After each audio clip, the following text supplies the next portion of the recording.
seen a lot of them around here, but it's very popular if you go to Unitarian Universalist events like conferences and such. You see these t-shirts with names of the famous UUs.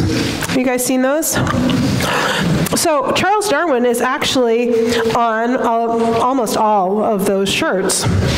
So we claim him as one of ours. The connection is a little tenuous, as it is with a lot of the names that they put on those shirts. But it's definitely there. Darwin's great-grandfather on his mother's side was Josiah Wedgwood, who was one of the founding members of the Unitarian movement in England. His grandfather on his father's side, Erasmus Darwin, was also a Unitarian, who actually published a book entitled Zoonomia that foreshadowed the origin of species. As a child, Darwin was tutored by Reverend George Case, a Unitarian pastor, and Darwin's wife Emily was also definitely a Unitarian, and they engaged regularly in conversations about the role of religion in the world. However, Darwin and his family also had cultural ties to the Church of England, and his own beliefs as he matured into an adulthood actually led him to go for walks on Sunday morning rather than worshiping at any church. He was out in the Church of the Big Blue Dome. We have a few of those around here too.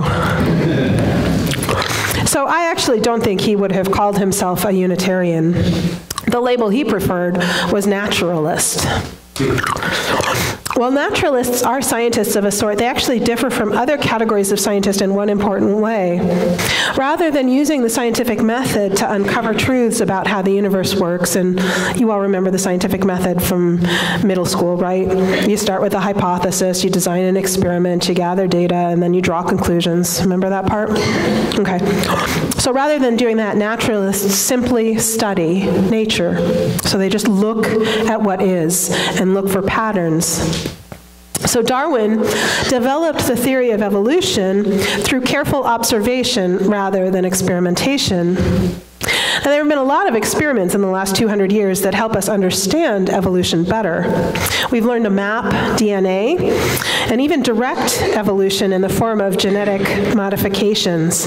But that initial epiphany, that just came from the careful observation of what is. Darwin's great gift was this capacity to pay attention and to recognize existing patterns and processes. So remember that, because I'll come back to it. It's actually hard to understate, the impact of the theory of evolution on our collective self-concept. In an article in the UU World published in honor of Darwin's 200th birthday a few years ago, my colleague, the Reverend Dr. Bill Murray, wrote, "Before Darwin, people in the Western world thought that species were fixed entities created by God in the exact form in which we find them today. After Darwin, however, we know that all living things have evolved over hundreds of millions of years from single-cell organisms that emerged in a kind of primal soup and learned how to replicate themselves. After Darwin, we know that we humans are connected as part of a great family tree, stretching back across billions of years to the dawn of life, and most importantly, that human beings are as much a part of nature as tigers and beetles, with a family tree that includes countless diverse ancestors. Darwinian evolution destroyed the idea that human beings are a special creation made in the image of the deity. We may be unique with consciousness and our ability to reason, but it's because this uniqueness evolved, not because it was bestowed upon us by a divine creator. That awareness," he continues, "represents a sea change in our self-understanding. Before Darwin, we humans thought of ourselves as, in the world of the psalmist, a little lower than the angels and infused with an immortal soul. But we are, as evolution tells us, wholly natural, rather than part natural and part supernatural. Then the ideas of immortality and divine creation in the image of God become problematic. We are not as special as we once thought. We're simply the most highly evolved animal, and that's actually arguable. Well, because in a way, all of the animals are equally highly evolved to fill their specific niches. But anyway, so Dr. Murray says, he's a professor at a seminary, maybe I should let him be right. But no, he's just not right. So much for my anti-authoritarian leanings. Anyway, okay, so we're simply the most highly evolved animal that natural selection has produced so far as we know, he writes. However, this does not mean we are not beings of inherent worth and dignity. We're of great worth precisely because we are highly evolved, and because of what we've created: great art, beautiful music, inspiring literature, magnificent architecture, and because of our ability to love, to do justice, and to live ethically. In 1894, the Reverend John White Chadwick, a Unitarian minister, wrote that Darwin's theory of human origins seemed the wreck of our high faith in human nature, but it has proved its grandest confirmation. Thus, the theory of evolution by natural selection has resulted in a radical naturalization in both our self-understanding and in our understanding of the world. And we now seek to understand ourselves in relationship to our evolutionary biological origins rather than in relationship to a supernatural being. That was a long quote, but I think it's really good stuff. So we know that life on Earth has evolved toward increasing complexity. We know that biodiversity is a source of strength and resilience. We know that all life truly is part of an interdependent web, and that when something changes in one part of the web, those changes ripple out and cause changes and shifts in other places and for other organisms. What we don't know is why, and we can only guess at what comes next. I've held on to this article from Scientific American on the future of our species for almost 10 years now. I keep going back to it. And it's on the future of humanity, so the future of our species, Homo sapiens. And it first points out that we are first-class evolvers. A joint study out of the University of Utah and the University of Wisconsin-Madison analyzed data from genes found in 270 people around the world. And what they found was that at least 7% of human genes underwent evolution as recently as 5,000 years ago. So what does that mean? Well, think about the fact that the genetic difference between humans is minuscule. All of our rainbow of diversity has a genetic difference of less than 0.1%. And then you can think about the fact that we share 98.8% of our DNA with chimpanzees and bonobos, and that humans and great apes differ from rhesus monkeys, coincidentally, by that same 7% that we've been able to evolve in this last 5 years. So it's 5,000 years, so it's a big deal. The research team estimates that over the past 10,000 years, humans have evolved as much as 100 times faster than at any other time since the split of the earliest hominid from the ancestors of modern chimpanzees. So as our ancestors spread out and inhabited every continent except Antarctica, they adapted to survive in all those environments with the different conditions and different resources and different landscapes. And that's just our genetic evolution. Many scientists theorize that we may have actually advanced to the point where medical science has pretty much hamstrung natural selection, but we're continuing to evolve. Our ideas evolve and our technology evolves. Another article I've held on to for a long time is one on the power of memes by Susan Blackmore. In it, she writes, "Memes are stories, songs, habits, skills, inventions, and ways of doing things that we copy from person to person by imitation.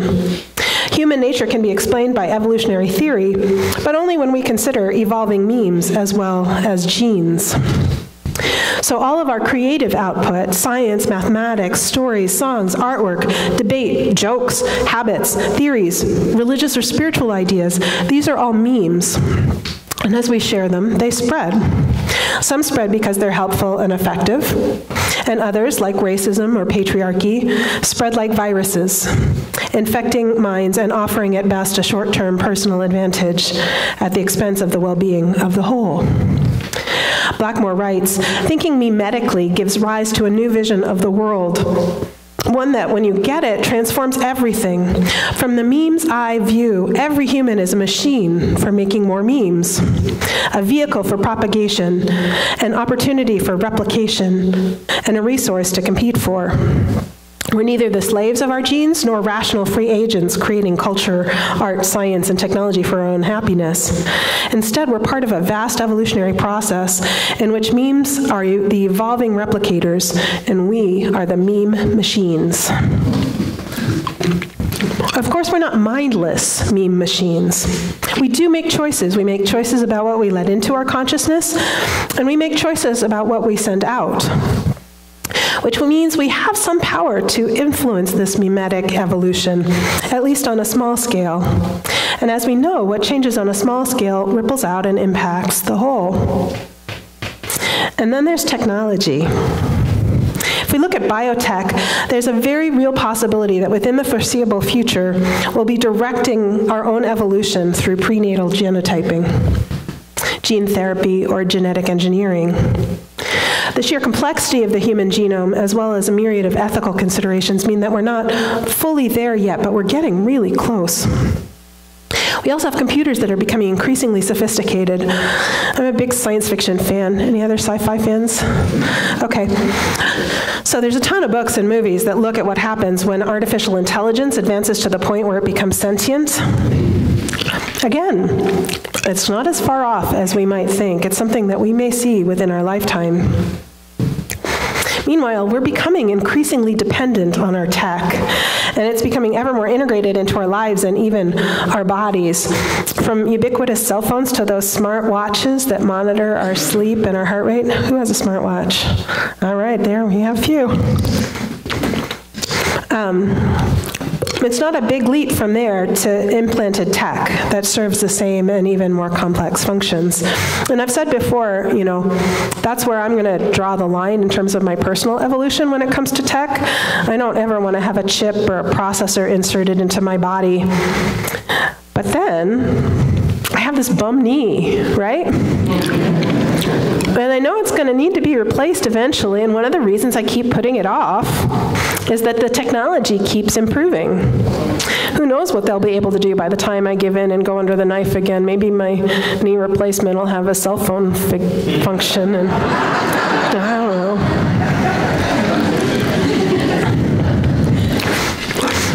It's impossible not to be moved by, you've all seen those videos of babies with new cochlear implants, hearing their mother's voices for the first time, or the new glasses that allow people who are colorblind to see the full spectrum again. The improvements in prosthetics, the way they function, but more importantly, the way they operated, it's just astounding, and it's going so fast right now. Those cochlear implants, I'm such a geek. When I do this kind of sermon, I go down these rabbit holes. So I was like, how do cochlear implants actually work? What do they do? So it turns out that what they are, a microphone picks up the sound and then processes it and passes it along to the implant, which directly stimulates the auditory nerve. In other words, it's a brain-computer interface. That is so cool. All of this is to say simply this: evolution is ongoing, and we're a part of it. And evolution is not pretty. It involves death and mutation, and if we don't want our species to be one of the casualties of that 6th great extinction event, we need to use what power and influence we have to guide our collective evolution in directions that keep hope, that keep humanity alive. Now, don't get me wrong. I think there are parts of the human experience that have to die. I think patriarchy has to die. Ready for that any day now. Racism, consumerism. But there are parts of our lives, including parts that we like, that we may have to let go of. And what's it going to take? How do we know what to let go of? Well, it starts by acting like Charles Darwin, that careful, unbiased observation, recognition of patterns and processes, and then making strategic choices about who we are, what we say and do, who we connect with, who we trust, and who we don't. We need to have healthy boundaries to repel the people, ideals, and ideas and processes that are destructive rather than life-giving. We have to be nimble. We have to be willing to change. Remember Darwin's words, the species that survives is the one that is best able to adapt and adjust. We can't afford to cling to what's familiar at the expense of what we need to become. One of the things that makes it easier to change and adapt is to create a culture where risk and experimentation are valued, and mistakes and misfires are not such a big deal. The work that we've been doing around self-compassion, around reducing blame and shame and cultivating acceptance of ourselves and others, that's part of all this. Perfection doesn't exist in an evolving universe. There's only who we are now and who we're becoming. It's the constant process of refining our understandings and speaking and acting deliberately and mindfully. Above all, we have to trust that spark, that seed at the heart of us, at the heart of evolution, at the heart of all life. It will find a way.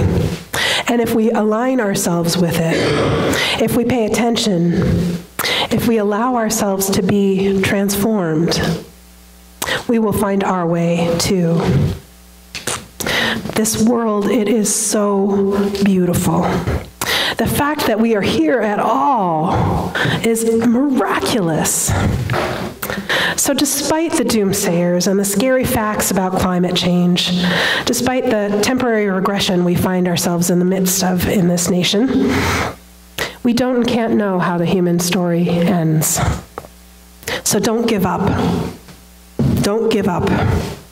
Trust life and choose to evolve. So be it, and so may it be.